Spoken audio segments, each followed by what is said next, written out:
అందరికీ నమస్కారం. మన పార్టీ వ్యవస్థాపకులు, తెలుగు పౌరుషం, సినీ రాజకీయ సార్వభౌముడు శ్రీ నందమూరి తారక రామారావు గారి జయంతి. మహానుడంటే ప్రజల పండుగ.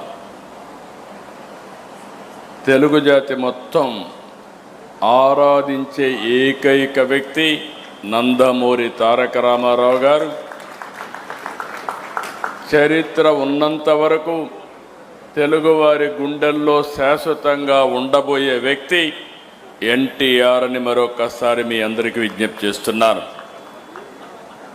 ఎన్టీఆర్ జయంతి అంటే తెలుగు జాతికే పండుగ రోజు, ప్రతి ఒక్కరూ స్మరించుకునే రోజు. ఒక సాధారణ ప్రభుత్వ ఉద్యోగిగా ప్రారంభించి సినీ చరిత్రలో ఎదగడం, ప్రజల కోసం పార్టీ పెట్టి ముఖ్యమంత్రి కావడం ఆయనకే సాధ్యమైంది. మళ్ళీ ఇది సాధించాలంటే తిరిగి ఎన్టీఆర్ పుడితే తప్ప ఎవరికీ సాధ్యం కాదని మరొకసారి విజ్ఞప్తి చేస్తున్నా. స్వీయ క్రమశిక్షణ, నీతి నిజాయితీ, పట్టుదల ఆయన విధానం. పాలు అమ్ముతూ చదువుకున్న, ప్రభుత్వ ఉద్యోగం చేసిన, సినిమాల్లో నటించిన, రాజకీయాల్లోకి వచ్చిన ఆత్మ గౌరవాన్ని, ఆత్మాభిమానాన్ని ఎప్పుడూ వీడలేదు. ఒక సామాన్య రైతు బిడ్డగా పుట్టి 45 సంవత్సరాలు వెండి తెర అంటే మనందరం గుర్తుపెట్టుకోవాలి, ఏ పాత్ర వేసినా అది ఎన్టీఆర్కే చెల్లుతుంది. ఇంకా రాబోయే రోజుల్లో అలాంటి పాత్రలు వేయాలంటే మళ్ళా ఎన్టీఆర్ పుట్టాలి తప్ప వేరే వాళ్ళకి అసాధ్యం. 13 సంవత్సరాలు రాజకీయ జీవితం. మనందరం అనుకుంటాం 5 ఏళ్ళు ఇస్తే 5 ఏళ్ళు కూడా మీరందరూ ఆలోచించి ఏం చేశామని అడిగితే తడుముకుంటాం.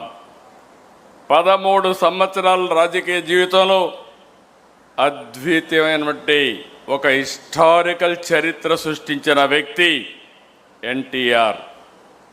అందుకే ఎన్టీఆర్ పేరు తలుచుకుంటే చాలు నరాల్లో ఉత్తేజం వస్తుంది, ఆత్మవిశ్వాసం వస్తుంది, పట్టుదల వస్తుంది. ఎవరైనా ఎన్టీఆర్ విగ్రహాన్ని చూసి ఒకసారి సంకల్పం చేస్తే మీకు తిరుగు ఉండదని మరొకసారి మీ అందరికీ విజ్ఞప్తి చేస్తున్నా. దేశ రాజకీయాల్లో అంతటి ఆకర్షణ కలిగిన నాయకుడు ఇప్పటికీ లేడు. ప్రజలపై ప్రేమాభిమానాలు, అవినీతి రాజకీయాలను కడిగి పారాయాలన్న పట్టుదల ఆయన రాజకీయాల్లోకి వచ్చే పరిస్థితి వచ్చింది. ఒక్క సంఘటన గుర్తుపెట్టుకోవాలి. ఆయన మొదటి ఉద్యోగం సబ్ రిజిస్ట్రార్. ఆ రోజు అవినీతిలో రిజిస్ట్రార్లు అంటే ఇప్పుడు కూడా ప్రాబ్లం ఉంది మనందరికీ, కానీ ఆ రోజు ఒక సబ్ రిజిస్ట్రార్గా ఆయనకు వచ్చిన అనుభవాన్ని గుర్తుపెట్టుకొని ఈ ఉద్యోగం నాకొద్దని ఉద్యోగానికి రాజీనామా చేసి నీతి నిజాయితీగా సినిమాల్లోకి వచ్చాడు. పార్టీ పెట్టి 9 నెలలు. ఇంతవరకు చరిత్రలో ఎవరికీ సాధ్యం కాలేదు. 9 నెలల్లో పార్టీ పెట్టి ముఖ్యమంత్రి అయ్యారు. ప్రాంతీయ పార్టీ అయిన తెలుగుదేశం జాతీయ రాజకీయాల్లో కీలక పాత్ర పోషించింది. ప్రధాన ప్రతిపక్షంగా వ్యవహరించింది. గవర్నమెంట్లు ఏర్పాటు చేయడానికి దోహదం చేసింది. ఎన్టీఆర్ అంటే పేదవాడికి భరోసా, రైతుకు నేస్తం, బడుగు బలహీన వర్గాలకు ధైర్యం, యువతకు భవిష్యత్తు, మహిళలకు అండ, కార్మికులకు అభయం, అన్ని వర్గాలు కీర్తించే ఏకైక నాయకుడు ఎన్టీఆర్. సమాజమే దేవాలయం, ప్రజలే దేవుళ్ళనేది పార్టీ సిద్ధాంతంగా మార్చారు. ఇప్పుడే కాదు, భవిష్యత్తులో కూడా ఇది మనందరికీ ఆదర్శం, ఇది ఒక సిద్ధాంతం అని చెప్పి కూడా నేను మీకు తెలియజేస్తున్నా. పార్టీ పసుపు జెండా అంటే తెలుగువారి ఆత్మగౌరవం, తెలుగు ప్రజల్లో ఆత్మవిశ్వాసం. పసుపు జెండా అంటే ఆడబిడ్డలకు అండ, రైతన్నల ధైర్యం, యువతకు భరోసా. పసుపు జెండా అంటే తెలుగు ప్రజల నమ్మకం, భవిష్యత్, భరోసా. అందుకే మిమ్మల్ని అందరినీ కోరుతున్నా, ఈ పవిత్రమైన రోజున ఆయన ఆశయాలకు అంకితమై ఇది భావితరాలకు శాశ్వతంగా మనం ముందుకు తీసుకుపోవాల్సిన బాధ్యత ఉంది. ఆయన సిద్ధాంతాలని భావితరాలకు అందించాల్సిన బాధ్యత మన మీద ఉందని చెప్పి కూడా నేను మీకు తెలియజేస్తున్నా. 83లో ఎలా అయితే యువతకు విద్యావంతులకు అవకాశం ఇచ్చారు, అదే మనం ఈరోజు చేస్తున్నాం. మొన్న ఎన్నికల్లో 65 మంది చదువుకున్న వాళ్ళకి సీట్లు ఇచ్చాం, 23 మందికి మహిళలకు సీట్లు ఇచ్చాం. యువత, మహిళలకు అందలం అనేది మన పార్టీ ఆశయాల్లోనే ఉంది. మరో 40 సంవత్సరాలకు సరిపోయే నాయకత్వాన్ని ఇవ్వడం కోసం మనం ముందుకు పోతున్నాం. నిన్నే వర్కింగ్ పార్టీ ప్రెసిడెంట్ గారు కేంద్రంలో 33% మహిళలకు సీట్లు ఇస్తే పోరాడదాం, ఇవ్వకపోతే మనమే ఇచ్చే దిశగా తీర్మానం పాస్ చేసే పరిస్థితికి ప్రతిపాదించారు.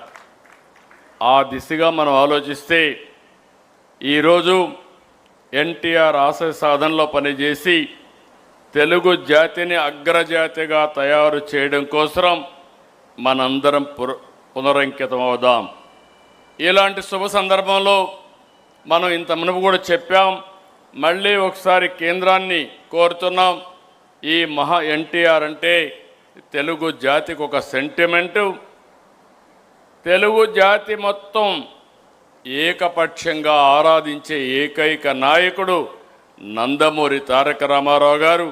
ఆయనకు భారత తెలుగు వెలుగుగా నిలిచిన స్వర్గీయ ఎన్టీఆర్కి భారతరత్న ఇవ్వాలనేది మనందరి డిమాండ్. అందుకే తెలుగు జాతి ఆత్మ గౌరవానికి ప్రతీకగా నిలిచిన మహానేత, విశ్వవిఖ్యాత నట సార్వభౌముడు, ప్రజాహిత పరిపాలకుడు శ్రీ నందమూరి తారక రామారావు గారు తెలుగు ప్రజల హృదయాల్లో చిరస్థాయిగా నిలిచిపోయారు. కళారంగంలో అపారమైన ఖ్యాతిని సంపాదించి అనంతరం రాజకీయ రంగంలో ప్రవేశించి సామాన్య ప్రజల సంక్షేమాన్ని లక్ష్యంగా చేసుకుని ప్రజాపాలన కొత్త దిశానిర్దేశం చేశారు. తెలుగు జాతికి విశ్వ ఖ్యాతి తీసుకొచ్చిన ఎన్టీఆర్ గారు బడుగు బలహీన వర్గాల అభ్యున్నతి కోసం ఎనలేని కృషి చేసి ప్రజల మనస్సులో చిరస్మరణీయంగా స్థానం సంపాదించారు. తెలుగు వారి ఆత్మగౌరవాన్ని నినాదంతో తెలుగు ప్రజల ఐక్యత కోసం బలోపేతం చేసి దేశ రాజకీయాల్లో ప్రాంతీయ పార్టీలకు గౌరవప్రద స్థానం తీసుకొచ్చిన మహోన్నత నాయకుడు శ్రీ ఎన్టీఆర్. భారత రాజకీయ చరిత్రలో ఆయన సేవలు విశిష్టమైనవి, అపూర్వమైనవి.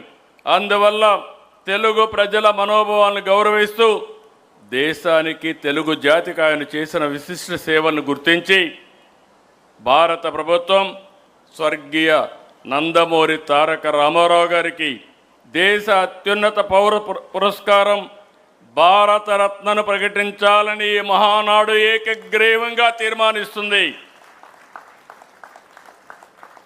ఇది మనందరి ఆకాంక్షే కాకుండా ప్రతి తెలుగువాడి ఆకాంక్ష, తెలుగువాడి కోరిక. ఈరోజు మీరు ఒక్కసారి చూస్తే దేశ రాజకీయాల్లోనే పెను మార్పులకు నాంది పలికిన వ్యక్తి మళ్ళీ ఒకసారి ఏకగ్రీవంగా రాష్ట్రం మొత్తం మనం కోరుకుంటున్నాం, పార్టీ అంతా కోరుకుంటున్నారు. మీరందరూ కూడా దీన్ని ముక్త కంఠంతో ఏకగ్రీవంగా ఇక్కడుండే వాళ్ళే కాకుండా ఎవరైతే ఈరోజు క్లస్టర్ స్థాయిలో ఉండే వాళ్ళు కూడా లేచి నిలబడుకొని గట్టిగా ఏకగ్రీవంగా ఆమోదించాల్సిందిగా మిమ్మల్ని అందరినీ కోరుతున్నా.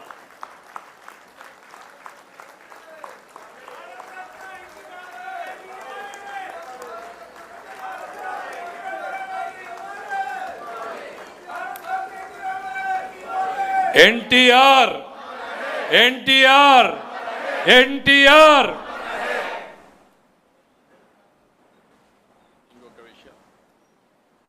ఈరోజు ఇంకొక బక్రీద్ కూడా.